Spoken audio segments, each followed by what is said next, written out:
യുവതലമുറയ്ക്ക് ഈ മസിൽ പിടുത്തൊന്നും വലിയ താല്പര്യമൊന്നുമില്ല. ആരോഗ്യമില്ല, ഇഷ്ടവുമില്ല, ഏകാഗ്രതയില്ല. പിന്നെ എങ്ങനെ സ്ട്രെസ് ഉണ്ടാവാതിരിക്കും? കണ്ട നിമിഷം തന്നെ എനിക്ക് മനസ്സിലായി. അവൾക്ക് എന്നെ കാണുന്നതിന് മുമ്പേ മനസ്സിലായിരുന്നു, എന്നെപ്പറ്റി കേട്ട നിമിഷമൊക്കെ മനസ്സിലായി. സിനിമകളൊന്നും സാധാരണ ലോകത്തും ഉണ്ടായില്ല, ക്രിയേറ്റീവ് മൈൻഡൊന്നും ഉണ്ടായിരുന്നില്ലേ. നേതാവെന്ന് പറഞ്ഞാൽ ആൾക്കാരെ ലീഡ് ചെയ്യുന്നവനൊന്നും അല്ല.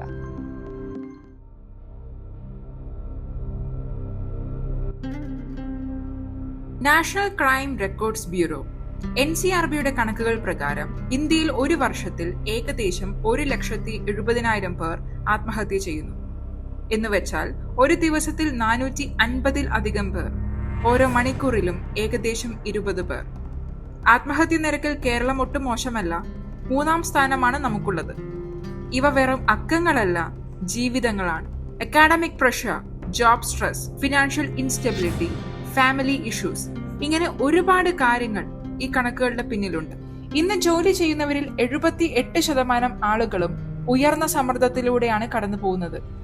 വിവാഹം, ബന്ധങ്ങൾ, ഇവയൊന്നും ഇന്നത്തെ തലമുറയ്ക്ക് ചിലപ്പോൾ സന്തോഷമല്ല, മറിച്ചൊരു ആശങ്കയാണ്, ഒരു ഭയമാണ്. Is there any escape from this pattern? Let's explore it with someone who understands life beyond this phrase. ഏവർക്കും വിശ്വഗുരു ദ കോസ്മിക് വിസ്ഡം ഹബിലേക്ക് ഹാർദവമായ സ്വാഗതം.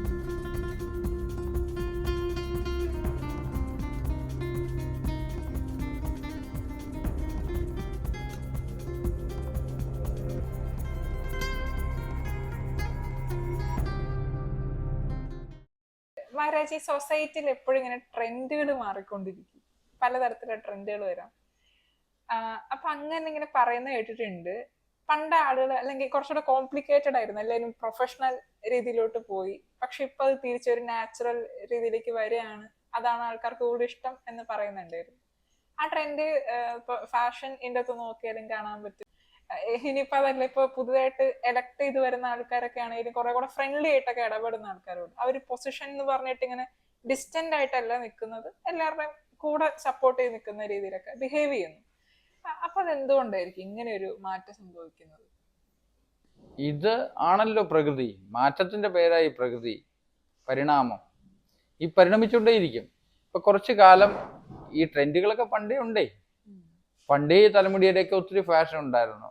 എൻ്റെ കൊച്ചിലെയൊക്കെ കണ്ടിട്ടുണ്ട്, കുരുവിക്കൂട് വെക്കുക, സ്റ്റെപ്പ് കട്ട്, ഇങ്ങനെയൊക്കെ പറഞ്ഞ പണ്ടും തലമുടിക്ക് കട്ടുകൊണ്ട് വസ്ത്രധാരണ രീതികളിലും പണ്ടുകാലം തൊട്ടേ പലതും ആചരിച്ചു വന്നു.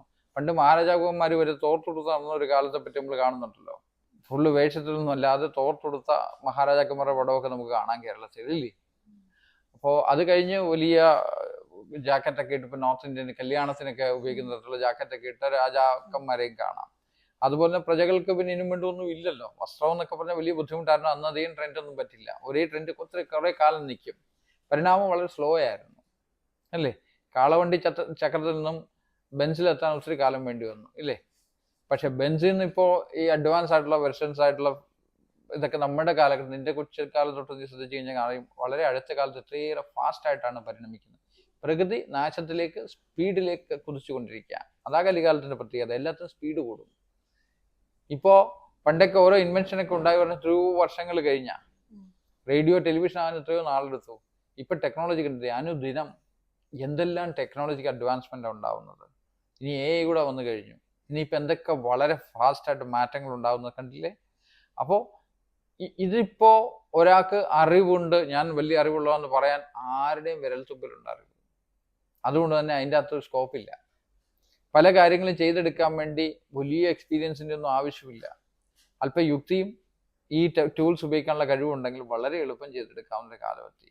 അപ്പോൾ മുമ്പുണ്ടായിരുന്ന മസിൽ പിടുത്തങ്ങളൊന്നും ഫലിക്കില്ല.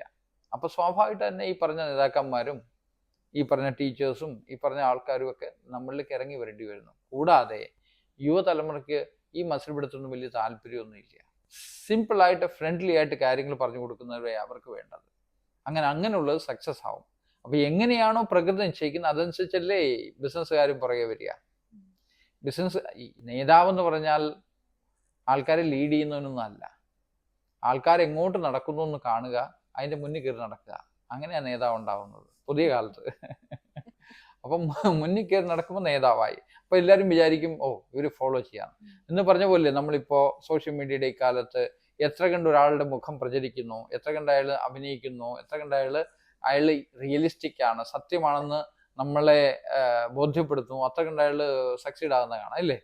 ഇപ്പോൾ അതിൻ്റെ അകത്ത് ഈ കെട്ടിച്ചമച്ചുള്ള കാര്യങ്ങൾക്കൊന്നും വലിയ താല്പര്യമില്ലാതെ, നാടകീയ ഭാവങ്ങൾക്ക് ഒന്നും വലിയ പ്രസക്തി ഇല്ലാതായിക്കൊണ്ടിരിക്കുക. മുമ്പ് കാലത്ത് നാടകങ്ങൾ നോക്കിയാലും കാണാം, വളരെ നാടകീയമാണ്, വളരെ എക്സ്ട്രാ എഫേർട്ട് എടുത്ത് എക്സ്ട്രാ ഡയലോഗുകളാണെങ്കിലും അത് സിനിമയിൽ വന്ന കാലത്തും തുടക്കകാലത്തൊക്കെ കാണാൻ പറ്റും.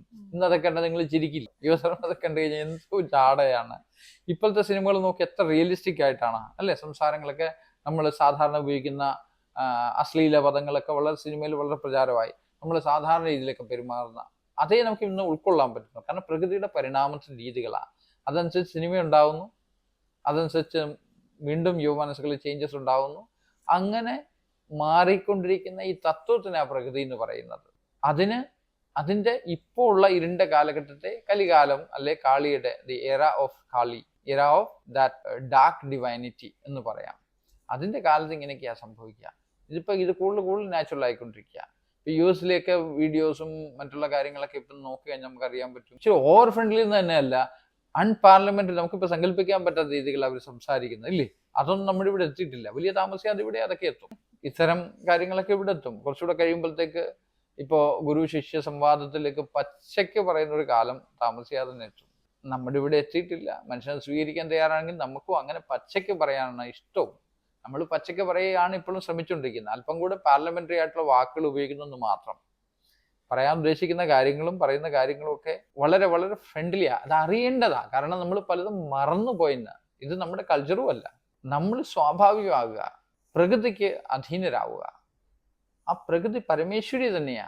ആ പരമേശ്വരിലൂടെ വളരെ എളുപ്പം ആ ശാന്തഭാവം പരമേശ്വരിൽ എത്താൻ പറ്റും. ഇപ്പൊ എന്താഗ്രഹവും സാധിക്കാൻ വളരെ എളുപ്പമല്ലേ. സമ്പത്തുണ്ടാക്കാനും എളുപ്പമല്ലേ. അപ്പൊ സമ്പാദിക്കാൻ പ്രയാസമാണ്. അതിന് സ്ഥിരതത്വത്തെ അറിയണം. സമ്പത്ത് ഉണ്ടാക്കാൻ എളുപ്പമാണ്, പക്ഷെ സമ്പാദിക്കാൻ വലിയ പ്രയാസമാണ്. ഇതൊക്കെ സൂക്ഷിച്ച് മനസ്സിലാക്കി നമ്മൾ വേണ്ട വിധത്തിലുള്ള ഈ പറഞ്ഞ പ്രേയസിനെ നേടുക. പ്രേയസ് എന്ന് വെച്ചാൽ ഭൗതിക വേണ്ട കാര്യങ്ങൾ നേടുക. വളരെ എളുപ്പം തന്നെ ശ്രേയസിലേക്ക് നമുക്ക് ഏകാഗ്രത ഉണ്ടെങ്കിൽ കടന്നു പോകാനേ ഉള്ളൂ. അതിനൊരു ഗൈഡിന്റെ ആവശ്യമുണ്ട്, അത്രമാത്രം. ഈ കാലം എന്തുകൊണ്ടും അനുകൂലമാണ്. അതുകൊണ്ടാണ് പറയുന്ന കലികാലത്ത് ജനിക്കാന്ന് വെച്ചാൽ വലിയ ഭാഗ്യമാണ്. അതുകൊണ്ട് ആ ഭാഗ്യത്തെ വീണ്ടും വിധം ഉപയോഗപ്പെടുത്താൻ എല്ലാവരും തയ്യാറാവട്ടെ എന്നാണ് നമ്മുടെ പ്രാർത്ഥന. മഹാരാജ്, ഇപ്പൊ എല്ലാവരും വളരെ ജോബ് സ്ട്രെസ്സിന്റെ അകത്തിരിക്കുകയാണ്. വളരെ സ്ട്രെസ് അടിച്ചിരിക്കുന്ന ഒരു കാലമാണ്. അപ്പൊ അങ്ങക്ക് എന്തെങ്കിലും ടിപ്സ് അതിനു വേണ്ടി കൊടുക്കാനുണ്ടോ? ഇന്ന് ജോബ് കിട്ടാൻ തന്നെ പ്രയാസമാണ്. അതുകൊണ്ട് കൂടുതൽ പിള്ളേരെ പഠിപ്പിച്ച് അത്രയും കൂടെ ജോബ് കൊടുക്കുന്നത് നീട്ടി വെക്കാമല്ലോ. പണ്ടൊക്കെ 2ാം ക്ലാസ് 4ാം ക്ലാസ് ഒക്കെ പാസ്സായപ്പോൾ ജോലി കിട്ടുമെന്ന് പറയും. പിന്നെ 8 10 ആയി. 12 കഴിഞ്ഞാലും ജോലി ആർക്ക് കിട്ടാനാ? പക്ഷെ ഇപ്പോഴും 10 12 ഒക്കെ പഠിച്ചിട്ട് എനിക്കിനി മതി, ഇനി ഞാൻ പല ജോലിക്കും പോകാമെന്ന് പറഞ്ഞു പോകുന്ന ഒരു ജീവിതത്തിൽ വരുന്ന കണ്ടിട്ടുണ്ടോ? താങ്കൾക്ക് തന്നെ അനുഭവം ഉണ്ടാവും. താങ്കൾ ഇത്രയൊക്കെ പഠിച്ച കാലത്ത് ആദ്യമേ ജോലിക്ക് പലരും ഉണ്ടാവും. അതിലൂടെ സ്മാർട്ടായിട്ടുള്ള പെട്ടെന്ന് ഉയർന്നു പോകും. അതിന്റെ കാരണം എന്താ? അവർക്ക് അനുഭവ പരിചയങ്ങളുണ്ടായി. ഇത് നമുക്കിന്ന് ഇല്ല. ഇതെല്ലാം കഴിഞ്ഞിട്ട് ഞാൻ ജോലി എടുക്കാം, ഇതെല്ലാം കഴിഞ്ഞിട്ട് ഞാൻ പഠിക്കാം. പക്ഷെ അവിടുന്ന് തുടങ്ങുന്ന ഒന്നേന്നായിരിക്കും. 8ലും 10ലും ജോലിക്ക് പോയവൻ നേടിയ അനുഭവം ഈ പറഞ്ഞ PG കഴിഞ്ഞ് നേടാൻ മാത്രമല്ല, വേറെ കാര്യങ്ങളുണ്ട്. അപ്പോഴത്തേക്ക് ഊർജം വളരെ ഡിപ്ലീറ്റ് ആയി പോയി കഴിയും. ഈ പഠനവും ഈ പറഞ്ഞ തലവേദനയൊക്കെ കൊണ്ട് ശരീരത്തെ ഊർജവും മാറും, ശരീര രീതികളും മാറും. ഒരു പക്ഷേ നല്ല ജോലി കിട്ടിയേക്കാം. അപ്പോഴും നമ്മൾ ആലോചിക്കുന്ന എന്തെങ്കിലും ജോലി കിട്ടണമെന്നാ, സ്വന്തം കാലം നിൽക്കണം നമ്മൾ ആഗ്രഹിക്കുന്നില്ലല്ലോ. എന്നാൽ എൻ്റെ സ്വന്തം കാലം നിൽക്കുന്ന എനിക്ക് അനുകൂലമായിട്ട് എന്തെങ്കിലും ചെയ്തേക്കാം എന്നുള്ള വിചാരം ഇല്ലല്ലോ. എനിക്ക് ഇഷ്ടമില്ലെങ്കിലും ഞാൻ പഠിച്ചതനുസരിച്ച് പിന്നെ പോകേണ്ടി വരും. ഞാൻ ഇരട്ടി ഭാരം അവലിക്കുന്നത് അല്ലേ. ഒന്ന് എനിക്ക് ഇഷ്ടമില്ല, ഒന്ന് എൻ്റെ ശരീരവും അനുവദിക്കുന്നില്ല. ഈ രണ്ടും കൂടെ ആയപ്പോൾ ഞാൻ ജോബ് സ്ട്രെസ് ഉണ്ടാവാതിരിക്കുമോ? ഇത്തരം ഒരു സൈക്കോളജിക്കൽ സ്റ്റേറ്റിൽ കൂടെ ഒരുമാതിരിപ്പെട്ട എല്ലാവരും തന്നെ കടന്നു പോകുന്നില്ലേ. ആരോഗ്യമില്ല, ഇഷ്ടവുമില്ല, ഏകാഗ്രതയില്ല, പിന്നെ എങ്ങനെ സ്ട്രെസ് ഉണ്ടാവാതിരിക്കും? ഇതേ ജോലി തന്നെ എനിക്ക് ഇഷ്ടമായിട്ട് ചെയ്യുകയാണെങ്കിലോ പിന്നെ അത് ജോലിയല്ല, അതെൻ്റെ ധർമ്മമായിത്തീരും. ആ ധർമ്മത്തെ അനുഷ്ഠിക്കണം എന്നാണ് പറഞ്ഞിരിക്കുന്നത്. ആ ധർമാനുഷ്ഠാനം കൊണ്ട് സുഖം ഉണ്ടാവും, സമ്പത്തുണ്ടാവും, സുഖം ഉണ്ടാവും. മഹാരാജ്, അതുപോലെ ഈ മാരേജ് എന്ന് പറയുന്നത് ശരിക്കും എന്താണ്? അത് ശരിക്കും ആവശ്യമുള്ള ഒരു കാര്യമാണോ കല്യാണം കഴിക്കുക എന്നുള്ളത്? അതിനാദ്യം എന്തിനാ കല്യാണം കഴിക്കുന്നത് ഞാൻ ചോദിക്കാതെ. കല്യാണം എന്തിനാ കഴിക്കണേ? കല്യാണം എന്തിനാ കഴിക്കുന്നത് ചോദിച്ചാൽ, ഞങ്ങൾ ഒരുമിച്ച് ചേർന്ന് സമ്പത്തൊക്കെ ഉണ്ടാക്കി സ്വസ്ഥമായിട്ട് സുഖമായിട്ട് ജീവിച്ച് കുറച്ച് പച്ചക്കറിയൊക്കെ നട്ട് നനച്ച് കൃഷിയൊക്കെ ചെയ്ത് ജീവിക്കാനാണ് എൻ്റെ അവസാനത്തെ കാലത്ത് എന്നുള്ളതൊക്കെ പ്ലാൻ ചെയ്തിട്ട് കല്യാണമൊക്കെ കഴിക്കണം. നല്ല കാര്യമല്ലേ? കുറച്ച് കാലം ഒരുമിച്ചൊക്കെ പണിയെടുത്തു, അപ്പോഴും അടിയും ഇടിയും തൊഴിയൊക്കെയാണ് ഏത് വിവാഹ ബന്ധത്തിലുള്ളത്. സംശയവും പ്രശ്നങ്ങളും ഒക്കെ ഉണ്ടാവും. പക്ഷെ എങ്കിലും അവസാന കാലത്ത് ഇപ്പം എനിക്ക് തോന്നുന്നു എനിക്ക് ആരും ഇല്ലല്ലോ എന്ന് ചിന്ത. ഭൗതികമായിട്ട് മാത്രം ജീവിക്കാൻ ആഗ്രഹിക്കുന്നതിനെ പറ്റി ഞാൻ ഈ പറയുന്നില്ലേ. അപ്പൊ അങ്ങനെയൊക്കെ ഒറ്റപ്പെടലുണ്ടാകുമ്പോൾ വലിയ ബുദ്ധിമുട്ടാണ്. ഇനിയിപ്പോ കല്യാണം കഴിച്ചാലും ഭാര്യയോ ഭർത്താവോ മരിച്ചു പോലും ഇതൊക്കെ തന്നെ സ്ഥിതി. പിന്നെ വീണ്ടും കിട്ടും, പിന്നെ ഇത് തന്നെ സ്ഥിതി. അവസാനം അക്സെപ്റ്റ് ചെയ്യല്ല, അഡ്ജസ്റ്റ് ചെയ്ത് ജീവിച്ചു പോവാം. സ്ത്രീ പുരുഷനെയും പുരുഷൻ സ്ത്രീയെയും അഡ്ജസ്റ്റ് ചെയ്യുക ഒരു പ്രായം കഴിഞ്ഞാൽ. കാരണം 10-35 കഴിഞ്ഞ് 40 വയസ്സൊക്കെ ആകുമ്പോഴത്തേക്ക്, ഏകദേശം 40 വയസ്സൊക്കെ ആകുമ്പോഴത്തേക്ക് അവരുടെ ഭൗതികമായിട്ടുള്ള പല കാര്യങ്ങളും കഴിയും. പിന്നെന്ത് ചെയ്യും? ഭയങ്കര ബോറിംഗ് ആവും. കാരണം അതേ മോണോട്ടണസ് ആയിട്ടുള്ള ഡയലോഗ് ഭർത്താവും അതേ രീതി തന്നെ ഭാര്യയും പിന്തുടരും. രണ്ടുപേരും തമ്മിൽ ചേരാതാവും. അതുവരെ എന്തെങ്കിലുമൊക്കെ ഒരു പർപ്പസ് ഉണ്ടാവും. ഒരുമിച്ച് കാശുണ്ടാക്കലായിരിക്കാം. അതുണ്ടാക്കി കഴിയുമ്പോൾ പിന്നെ ബോറാവും. അപ്പോൾ പിന്നെ വിചാരിക്കും എൻ്റെ ജീവിതം ഞാൻ ജീവിച്ചു, ഇനി പോയി ജീവിക്കാമെന്ന്. അപ്പോഴത്തേക്ക് ആരോഗ്യമൊക്കെ പോയിരിക്കും, ജീവിക്കാനും പറ്റില്ല. റിട്ടയർമെന്റ് കഴിഞ്ഞ് ജീവിക്കാമെന്നൊക്കെ വിചാരിച്ച ഓരോരുത്തർ റിട്ടയർമെന്റ് കഴിയുമ്പോഴത്തേക്ക് ആപ്പിൾ കടിക്കാൻ പല്ല് പോലും കാണാത്ത അവസ്ഥയിലെത്താറുണ്ട്, ഇല്ലേ? വെപ്പ് പല്ല് വെച്ചും കടിച്ചാൽ എത്രയായാലും ആ ഒറിജിനൽ ഫീലിംഗ് ഉണ്ടാവില്ല. അപ്പം നമ്മൾ ജീവിതത്തെ സമ്പൂർണ്ണമായിട്ട് ജീവിക്കുന്നില്ല, ഒരു വശമാണ്, അല്ലേ? സമ്പത്ത് ഉണ്ടാക്കാൻ പോകുമ്പോൾ സന്തോഷമില്ല. ഇനി സന്തോഷം ഉണ്ടാക്കാൻ നോക്കുമ്പോൾ ആരോഗ്യമില്ല. ഇനി ആരോഗ്യമുണ്ട്, സമ്പത്തുമുണ്ട്, സന്തോഷമില്ല. ഇങ്ങനെയൊക്കെ സംഭവിക്കാറില്ലേ ജീവിതത്തിൽ? ഇതിനെല്ലാം കൂടെ ബാലൻസ് ആയിട്ട് കൊണ്ടുപോകാൻ പറ്റുന്നതിനുള്ള പേരാണ് അധ്യാത്മ ജീവിതം. അത് ഈ ഭൗതികത്തിന് വിരുദ്ധമോ ഭൗതികത്തിനെതിരോ ഒന്നും അല്ല. ഈ പറഞ്ഞ സമ്പത്തും ആരോഗ്യവും സന്തോഷപൂർണമായും ജീവിക്കലിന്റെ പേര് മാത്രം അധ്യാത്മം. അത്രയും മനസ്സിലാക്കിയാൽ മതി. അതിലൂടെ ലക്ഷ്യമാക്കുന്നത് എന്താ? ഈ നാടകം കണ്ടുകൊണ്ടിരിക്കില്ലേ ഞാൻ? ജനിച്ചപ്പോൾ തൊട്ട് നാടകം കണ്ടുകൊണ്ടിരിക്കുക. മുജ്ജന്മോ പിജ്ജന്മോ ഒക്കെ അന്ധവിശ്വാസമായിട്ട് തള്ളിക്കളയൂ. ഈ ജന്മത്തിൽ തന്നെ ഞാൻ കുട്ടിയായിരുന്നു, വളർന്നു, വികസിച്ചു. അതിൻ്റെ അകത്ത് കുട്ടികൾ എനിക്കുണ്ടായിരിക്കുന്നു, അല്ലേ? വിവാഹം കഴിച്ചവരുടെ കാര്യം ഞാൻ പറഞ്ഞത്. കുട്ടികൾ എനിക്കുണ്ടാവുന്നു, അല്ലെ എനിക്ക് കുട്ടികൾ ഉണ്ടാവണം എന്നുള്ള ആഗ്രഹമുള്ള ചെറുപ്പക്കാർ ഇങ്ങനെയൊക്കെയുള്ള ഒരു വിവാഹം കഴിക്കാതിരിക്കാൻ പറ്റുമോ? ഇങ്ങനെയുള്ളവരൊക്കെ കഴിക്കണം.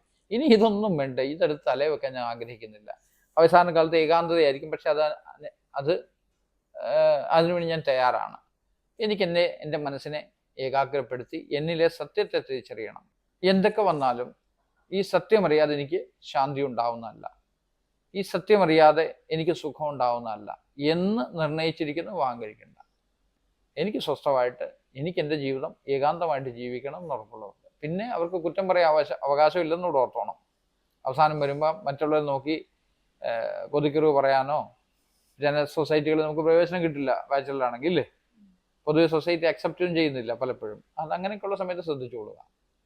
സ്ത്രീകൾ തന്നെ അക്സെപ്റ്റ് ചെയ്യാത്തതും പുരുഷന്മാരെ അക്സെപ്റ്റ് ചെയ്യാത്തതും ഒക്കെയുള്ള സ്റ്റേറ്റുകൾ ജീവിതത്തിൽ പിന്നെ കടന്നു വരും. ഇതിനെയൊക്കെ നല്ലവണ്ണം നിശിതമായി ശ്രദ്ധിച്ച് പഠിച്ച് വിമർശിച്ച് അറിഞ്ഞ ശേഷം വിവാഹം വേണ്ടം കഴിക്കാതിരിക്കുക. അതായിരിക്കും ബെറ്റർ. ഞാൻ ഈ 2 വഴി കൂടെ കടന്നു പോയാളാണ്. വിവാഹം കഴിക്കില്ല എന്ന് നിശ്ചയിച്ചിരുന്നതും, എന്നാൽ വഴിയിൽ വന്നപ്പോൾ ഗുരു ഉപദേശത്താൽ വിവാഹം കഴിക്കാൻ നിർബന്ധിതനായതും, ആ നിർബന്ധത്തെ ഞാൻ വളരെ വിഷമിച്ചുവെങ്കിലും ഏറ്റെടുക്കുകയും ഗുരു നിശ്ചയം അതാണെങ്കിൽ നടക്കട്ടെ, പ്രകൃതിയുടെ നിശ്ചയം അതാണ് നടക്കട്ടെ എന്ന രീതിയിൽ പോവുകയും അതിലൂടെ കടന്ന് അതിൽ നിന്നും വിടുതൽ നേടി സ്വന്തമായൊരു അനുഭവമാണ് എനിക്കുള്ളത്. അപ്പം അതുകൊണ്ട് ഞാൻ രണ്ടിനും നിഷേധിക്കില്ല. ഇങ്ങനെ പോകുന്നവൻ ഇങ്ങനെ പോട്ടെ, ഇങ്ങനെ പോകുന്നു ഇങ്ങനെ പോട്ടെ. ഞാൻ രണ്ടിലൂടെയും പോയി. എൻ്റെ ഭാഗ്യം, എൻ്റെ ഗുരു കൃപ. മാരേജ് സോൾമേറ്റ് എന്ന് പറഞ്ഞിട്ടൊരു സംഭവം ശരിക്കും ഉണ്ടോ? ഉണ്ട്. അതെങ്ങനെ തിരിച്ചറിയുന്നു? അത് എങ്ങനെ തിരിച്ചറിയും ചോദിച്ചു കഴിഞ്ഞാൽ, എന്നോട് എൻ്റെ ഗുരു പറഞ്ഞിരുന്നു നിന്നെ അന്വേഷിച്ച് വന്നോളും. ഞാൻ പറഞ്ഞു, കാരണം ഈ പെണ്ണ് കാണൽ ചടങ്ങ് വിവാഹം കഴിക്കണമെന്ന് പറഞ്ഞപ്പോൾ ഈ പെണ്ണ് കാണൽ ചടങ്ങ് ഇതൊക്കെ എനിക്ക് ഭയങ്കര പെയിൻഫുൾ ആയ സ്റ്റേറ്റ് ആയിട്ട് എനിക്ക് തോന്നുന്നത്. ഒരു സ്ത്രീയെ കണ്ടിട്ട് അല്ലെ ഒരു പെൺകുട്ടിയെ കണ്ടിട്ട് അതിനെ ഇഷ്ടമല്ലെന്ന് എങ്ങനെ പറയും? അത് പറയാൻ എനിക്കെന്ത് യോഗ്യത?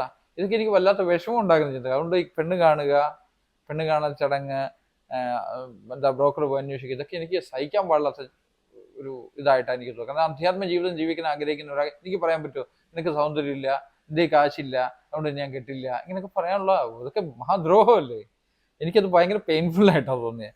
ഏതായാലും ഗുരു എന്നോട് ആവശ്യപ്പെട്ടു വിവാഹം കഴിക്കണം, അപ്പോൾ അന്വേഷിച്ച് വന്നോളും എന്നും പറഞ്ഞു. പിന്നെ പ്രശ്നമില്ല, അപ്പോൾ അന്വേഷിച്ച് വരുമല്ലോ. പിന്നെ അങ്ങനെ പോയി. അങ്ങനെ ഞാൻ എൻ്റെ ഇപ്പോഴത്തെ ഭാര്യ എന്ന് പറയാം, ആ സ്ത്രീയെ കണ്ട നിമിഷം തന്നെ എനിക്ക് മനസ്സിലായി.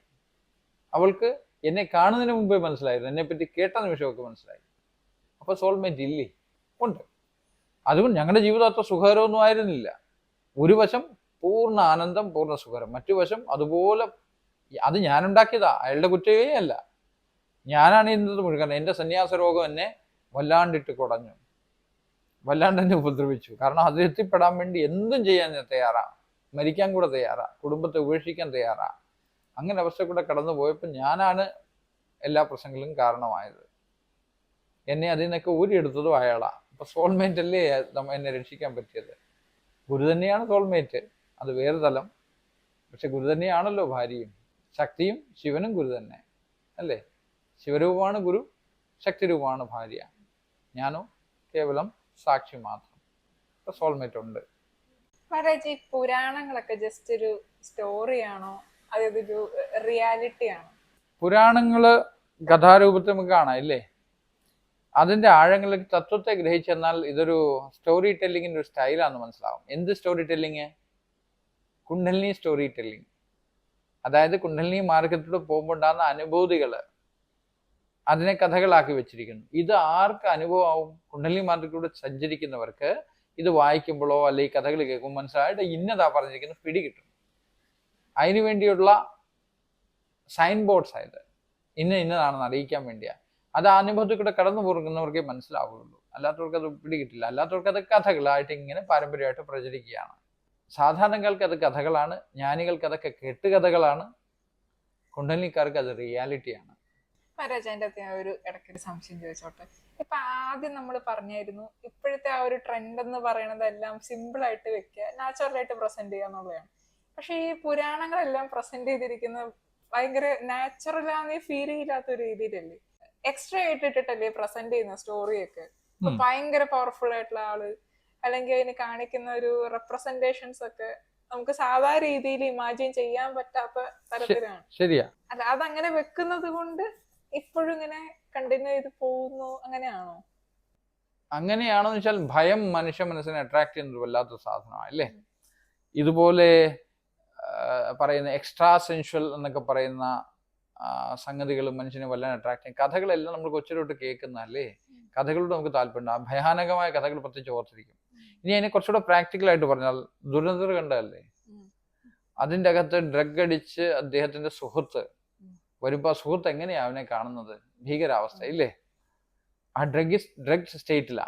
കുണ്ടലിനിമാർക്കോട്ട് പോകുമ്പോൾ ഏതാണ്ട് ആ സ്റ്റേറ്റിൽ കൂടെ പോകുന്നത്. അപ്പൊ ഈ കാണപ്പെടുന്നതൊക്കെ ഇങ്ങനെയൊക്കെ തോന്നും, ഭയാനകമായിട്ടൊക്കെ തോന്നും, ഭയങ്കരമായിട്ട് തോന്നും. അതിൻ്റെ അത് ഗുരുനിഷ്ഠയില്ല, കേവലം ഡ്രഗ്ഡ് ആണ്, ബോധമില്ലെങ്കിൽ ഇതൊക്കെ റിയാലിറ്റി ആയിട്ട് തോന്നും. ഫിസിക്കലി നമുക്കത് ഫീൽ ചെയ്യും. അതല്ലേ ഞാൻ പറഞ്ഞ കാളി നിൽക്കും, ചാമുണ്ടി നിൽക്കും, മറ്റുള്ള ഊർജങ്ങളൊക്കെ ശ്രദ്ധ മുന്നിൽ വരും ഫിസിക്കലി. പക്ഷെ നമ്മളവിടെ കാണുന്നത് നമ്മുടെ സുഹൃത്തായിട്ടാണല്ലോ കാണുന്നത്. സുഹൃത്തിനെ ഇങ്ങനെയാ കാണുന്നത്, ഭീകരാവസ്ഥ കാണുന്നത് എന്ന് പറഞ്ഞപ്പോൾ സ്റ്റേറ്റിൽ കൂടെ കടന്നു പോകുന്നവർക്ക് ഈ പുരാണങ്ങളൊക്കെ വെറും കഥയല്ല, കെട്ടുകഥകളല്ല, ഫിസിക്കലി കാണാൻ പറ്റും. ഇതേ ഉദാഹരണമായിട്ട് എനിക്ക് പറഞ്ഞുതരാൻ പറ്റുന്നത് ഏറ്റവും എളുപ്പം കാര്യം തോന്നി. അതുകൊണ്ട് ഞാൻ വെസ്റ്റേൺ കുട്ടികളൊക്കെ വരുമ്പോൾ അവർക്ക് സിനിമകൾ കാണിക്കും, ഇംഗ്ലീഷ് സിനിമകളൊക്കെ കാണിച്ചു കൊടുക്കും. ആ സിനിമകളിലൂടെ അവർക്ക് അത് എക്സ്പ്ലെയിൻ ചെയ്ത് കൊടുക്കാൻ പറ്റും. സിനിമകളൊന്നും സാധാരണ ലോകത്തും ഉണ്ടായില്ല, ക്രിയേറ്റീവ് മൈൻഡിൽ നിന്നും ഉണ്ടായതല്ലേ. അതിലൂടെ ഇതൊക്കെ എക്സ്പ്ലെയിൻ ചെയ്യാൻ പറ്റും. പ്രത്യേകിച്ചും ഡ്രാക്കുള അൺടോൾഡ് എന്നൊക്കെ പറഞ്ഞാൽ അഡ്വാൻസ് ഹോളിവുഡ് മൂവിയൊക്കെ നമുക്ക് എക്സ്പ്ലെയിൻ ചെയ്യാൻ പറ്റും ഇത്തരം കാര്യങ്ങളെ പറ്റി. കാരണം ഓരോരുത്തരും അവരുടെ സൈക്കോളജി ആയിട്ട് വരുന്നത്, അവർക്ക് അവരുടേതായ രീതി എക്സ്പ്ലെയിൻ ചെയ്ത് കൊടുക്കേണ്ടി വരും. എങ്കിലും ഒരു കോമൺ ആയിട്ടുള്ള ഒരു സൈക്കോളജി ഉണ്ട് അതിൻ്റെ പുറകിൽ, ഒരു കളക്റ്റീവ് സൈക്കോളജി എന്നൊക്കെ വേണം പറയാം. അതിലും കുറേ കാര്യങ്ങൾ കുറച്ച് പേർക്ക് പറഞ്ഞു കൊടുക്കാൻ പറ്റും, സ്പെസിഫിക് ആയിട്ട് ആൾക്കാർക്ക് പറഞ്ഞു കൊടുക്കുന്ന ഒരു രീതിയുണ്ട്. നമ്മൾ ഓരോരുത്തരും ആ സിനിമയിലെ കഥാപാത്രങ്ങളായി മാറിയിരിക്കുന്നത് കാണാൻ പറ്റും. ഇങ്ങനെയൊക്കെയുള്ള സ്റ്റേറ്റുകളുണ്ട്. എൻ്റെ ഗുരു എനിക്ക് കാണിച്ചു തന്നിട്ടുണ്ട് ഇതൊക്കെ. അപ്പം അതുകൊണ്ട് തന്നെ എനിക്കും അതൊക്കെ അങ്ങനെ അവരെ അനുഭവിപ്പിച്ച് കൊടുക്കാൻ പറ്റുന്നുണ്ട്. അതുകൊണ്ട് ഞാൻ പറയുന്നത് നല്ല മൂവി തിയേറ്ററൊക്കെ വേണം. It's much easy. അല്ല കുറേ സ്പിരിച്വൽ ഡിസ്കഷൻ, ആ തത്വജ്ഞാനമൊന്നും പറഞ്ഞിട്ടില്ല, ഇന്ന് കുട്ടികൾക്ക് മനസ്സിലാവില്ല. ഇത് കാണിച്ചാൽ പെട്ടെന്ന് മനസ്സിലാവും. അവർ മനസ്സിൻ്റെ പ്രത്യേക ഒരു മണ്ഡലത്തിലേക്ക് ആക്സസ് ചെയ്യും. എന്താ പറയുക, ഒരു അതിനുള്ള വാക്കുകളൊക്കെ ഉണ്ടല്ലോ, സ്പെസിഫിക് വാക്ക്, ഒരു പ്രത്യേക ഡയമെൻഷനിലേക്ക് ആക്സസ് ചെയ്യുമ്പോൾ അത് സിനിമയിലൂടെ വളരെ എളുപ്പമാണ്. കാരണം അത് കണ്ട് നമ്മൾ വളർന്ന ഈ അലാദിൻ എൻ്റെ മാജിക് ലാമ്പിൻ്റെ ഒക്കെ പുതിയ കഥയില്ലേ, അത് കണ്ടോ? അലാദിൻ എന്താണ് ഈ ജീനി, ഇതൊക്കെ കുണ്ടലിനിക്കാർക്ക് എളുപ്പം മനസ്സിലാവും. മനസ്സിന്റെ കളികൾ മനസ്സിലാവും, മനസ്സിന്റെ ശക്തിയെ പറ്റി മനസ്സിലാവും. ഇപ്പൊ ലോസ് ഓഫ് അട്രാക്ഷൻ എന്നൊക്കെ പറഞ്ഞിട്ട് ഒത്തിരി സംഭവങ്ങൾ ഇറങ്ങിയില്ലേ. അതിൻ്റെ ഒപ്പം തന്നെ അതിൻ്റെ ഓപ്പോസിറ്റ് ലോസും ഉണ്ട്. അപ്പോൾ ഇതിനെയൊക്കെ സമ്പൂർണ്ണ തലത്തിൽ മനസ്സിലാക്കുന്ന ഒരു സൈക്കോളജിക്കൽ സ്റ്റഡിയാണ് ഈ കുണ്ടലിനി എന്നൊക്കെ പറയുന്നത്. ഇറ്റ്സ് നോട്ട് എ അന്ധവിശ്വാസം, സൂപ്പർസ്റ്റിഷൻ ഒന്നും അല്ലത്.